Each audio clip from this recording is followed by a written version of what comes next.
আমার এক পরিচিত ভাই, ওনার জীবনে একটা বড় বিপদ আসলো। বিপদ কি? বিপদ হলো, ভদ্রলোক হোটেলের ব্যবসা করে, আবাসিক হোটেলের ব্যবসা করে, আমার পরিচিত। তো সে ভাই, উনি হঠাৎ করে দেখি মন টন খারাপ। কিরে ভাই, মন খারাপ কেন? বলে, হুজুর মন খারাপ, দেশে চলে যাব। অনেক বছর ছিলাম সৌদি আরব, মক্কা শরীফে, আল্লাহর ঘরের পাশে হাজিদের খেদমত করছি বহুত, কিন্তু এখন চলে যেতে হবে দেশে। কেন, কি সমস্যাটা কি?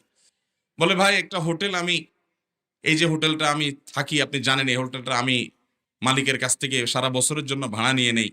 সম্ভবত 1 মিলিয়ন রিয়ালের কথা তিনি বলেছেন, যে 1 মিলিয়ন রিয়াল দিয়ে এটা আমি সারা বছরের জন্য ভাড়া নিয়ে নেই। এরপরে 12 মাস আমি হাজিদেরকে রাখি, এখান থেকে প্রফিট করি, আমার সংসার চলে, আলহামদুলিল্লাহ, আল্লাহ আমাকে সুখে শান্তি রাখছে। এখন হঠাৎ করে আমারই আরেক বাংলাদেশি ভাই, সে হিংসা করে হোক আর যাই হোক, আমার যে মালিক এই হোটেলের, তার কাছে যায় ফুসলায় ফাসলায় বলতেছে, এই বিল্ডিং তুমি তারে 1 মিলিয়ন দিছো, আমি 12 লাখ দেব, আমার দিয়ে দাও। তো সৌদি বেচারা 2 লাখ রিয়াল বেশি পাইছে, বলে ঠিক আছে, সামনের বছর তোমার আর বিল্ডিং দেবো না, আমি আরেকজনকে দিয়ে দিছি অলরেডি 12 লাখে, এই বছর শেষ করি, তোমার শেষ। বেচারা বলে, একই হোটেল, অনেক দিন পর্যন্ত এই হোটেলে ছিলাম, এখন এটা আমার হাতছাড়া হয়ে গেল। যেই লোক 12 লাখ দিয়ে নিয়েছে, সে ব্যবসা করা কঠিন হবে, কারণ ব্যবসায় আগের মতো নাই, 10 লাখ উঠাইতে আমার কষ্ট হয়, সে কেমনি 12 লাখ করবে, তাও হিংসা করে করছে। এই যে আমার পেটে লাথিটা মারলো, হোটেলটা হাতছাড়া হয়ে গেল, এত বছর একটা হোটেলে ছিলাম, এখন হোটেলটা ছেড়ে দিতে হলো। এই জন্য হুজুর মনের দুঃখে চলে যাবো, আর দেশে আর থাকবো না। উনি দেশে চলে আসছে, শেষ পর্যন্ত একসাথে চলে আসছে। ঠিক আছে, সে আর হোটেলে ব্যবসা মক্কা করবে না, মনের দুঃখে। এত বড় একটা আঘাত, এত বছরের উপার্জনের জিনিসটা তার মুখ থেকে ছিনাই নিয়ে গেছে। আমারও খুব খারাপ লাগলো, দোয়া করলাম, আল্লাহ আপনাকে সবরের তৌফিক দান করুক। দেখেন দেখেন সবরে কি হয়।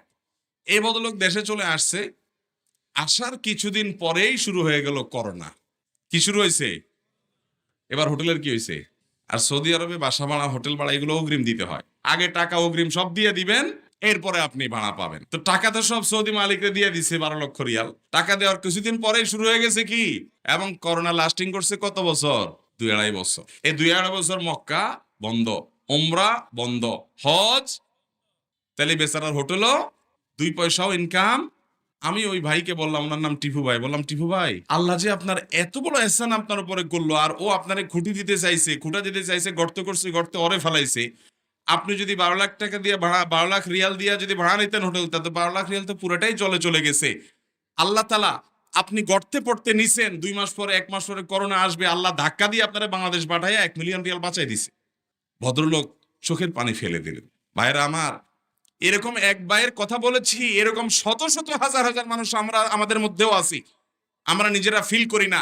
আল্লাহ যদি কোনো বিপদ দেয়, আমি দেখতেছি আমার ক্ষতি, এই ক্ষতির পেছনে আমার কোনো কল্যাণ থাকতে পারে কি পারে না?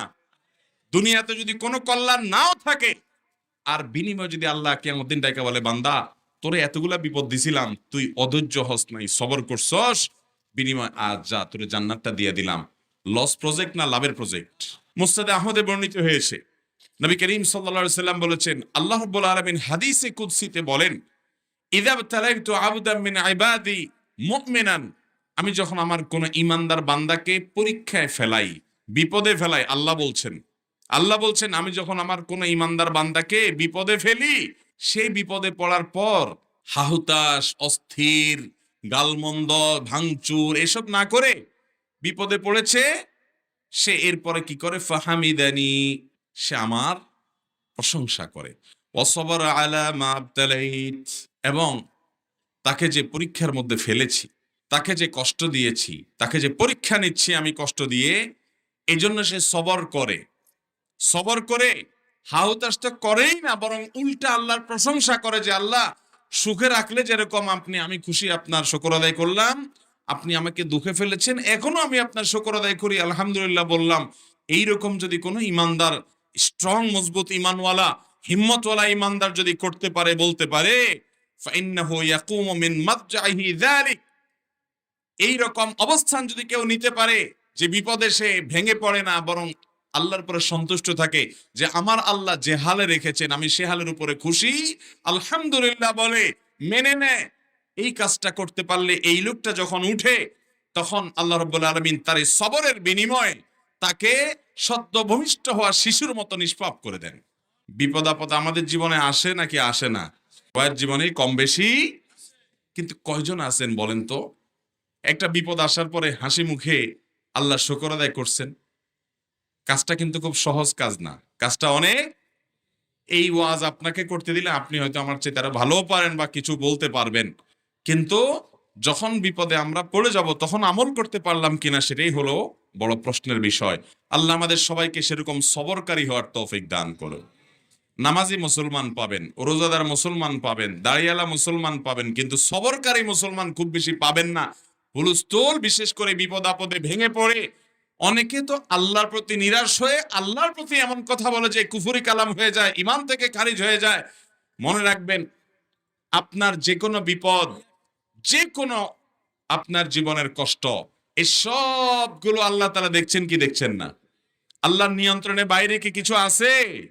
আল্লাহর নিয়ন্ত্রণের বাইরে কিছু আছে? কিচ্ছু নেই। অতএব আল্লাহ রাব্বুল আলামিনের কাছে নিজেকে সারেন্ডার করতে হবে, সঁপে দিতে হবে, সমর্পণ করতে হবে, তার সামনে নিজেকে উপস্থাপন করতে হবে। বিপদে আবার হাসবেন কিভাবে? আচ্ছা, বিপদে আবার আল্লাহর প্রশংসা করবেন কিভাবে? ধরুন আল্লাহ তাআলা আপনাকে একটা বিপদে ফেলেছেন। বিপদে ফেলেছেন কি? আপনি কোথাও যাচ্ছেন, রোড অ্যাক্সিডেন্টে আপনার একটা ছেলে দুনিয়া থেকেই চলে গেল। আপনারা কয়েকজন ছিলেন পরিবারের সদস্য, অন্য সবাই বেঁচে আছে, একজন দুনিয়া থেকে চলে গেছেন, বাকি যারা এক দুজন আছেন তাদের কেউ হাত ভাঙছে, কারোর পা ভাঙছে, কেউ হয়তো পুরো ভালো আছে, কিছু হয় নাই। এখন কথা হলো যে বিপদ হলে আবার আল্লাহর প্রশংসা কিভাবে করব? আমার ছেলে মারা গেছে, আমি বলবো আল্লাহ আপনার শুকর, এটা কেমনে সম্ভব? এটার উত্তর হলো, আপনি দেখবেন আল্লাহ রাব্বুল আলামিন আপনাকে যে বিপদে ফেলেছেন, এই বিপদটা এর চাইতে আরো অনেক বড় হতে পারত। আপনার সবগুলো ছেলে শেষ হয়ে যেতে পারতো, আপনার আরেকটা ছেলে মারা যেতে পারতো, আপনি নিজে মারা যেত, আপনার পরিবার বিপদে পড়তে পারতো, হতে পারতো কি পারতো না? তো আল্লাহ রাব্বুল আলামিন আপনার জন্য যেটুকু নেয়ামত রেখেছেন ওইটুকুর দিকে তাকে ইমানদার যখন আলহামদুলিল্লাহ বলবে, ওই বিপদে সবরের বিনিময়ে আল্লাহ তাআলা তাকে নবজাতক সদ্য ভূমিষ্ঠ হওয়া শিশুর মতো নিষ্পাপ করে দিবেন, জান্নাত দান করবেন ইনশাআল্লাহ। বিপদে সবর করা সহজ কাজ নয়, এ বিষয়ে ওয়াজ করা সহজ। আল্লাহ আমাকে সবরকারী হওয়ার তৌফিক দান করুন, আপনাদেরকেও দান করুন। মোহতারাম হাজরিন, আস-সবরু জাযাউহু আল জান্নাহ, সবরের বিনিময়টাই হলো জান্নাত। আল্লাহ কোরআনে বলেছেন, ইন্নামা ইউওয়াফাস সাবিরুন আজরাহুম বিগাইরি হিসাব। যারা ধৈর্যশীল হবে, নিজেকে নিয়ন্ত্রণ করতে পারবে, এদের বিনিময়ে আল্লাহ তাআলা কোনো যোগ বিয়োগ করে দিবেন না।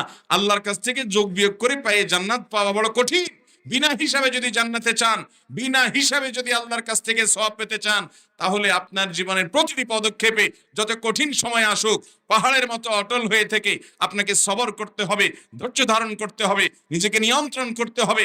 মাথা গরম করে অঘটন ঘটানো যাবে না, গালিগালাজ করা যাবে না, নিজেকে শেষ করা যাবে না, কুফরি কালাম করা যাবে না, আল্লাহর প্রতি অনাস্থা প্রকাশ করা যাবে না, নিরাশ হওয়া যাবে না।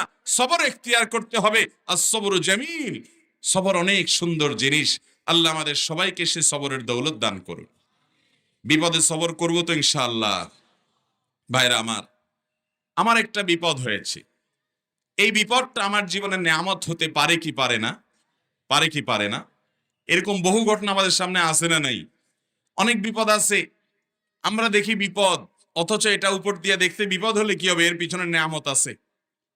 আমরা যদি সবর করে বলতে পারি, আল্লাহ আমি নিজের জন্য চাইছিলাম এই চাকরিটা হোক, কিন্তু আপনি দিলেন না, আমি বুঝলাম আমার ফয়সালা আপনার পক্ষ থেকে, আমি নিজের জন্য এটারে ভালো মনে করছি, আপনি আমার জন্য ভালো মনে করেন নাই। মনে রাখবেন, আপনি নিজের জন্য যেটাকে ভালো মনে করছেন, আপনার রব তিনি যেটা নির্বাচন করবেন আপনার জন্য, সেটা আপনার মনে করার চাইতে আরো বেশি ভালো হবে। বুঝে আসুক আর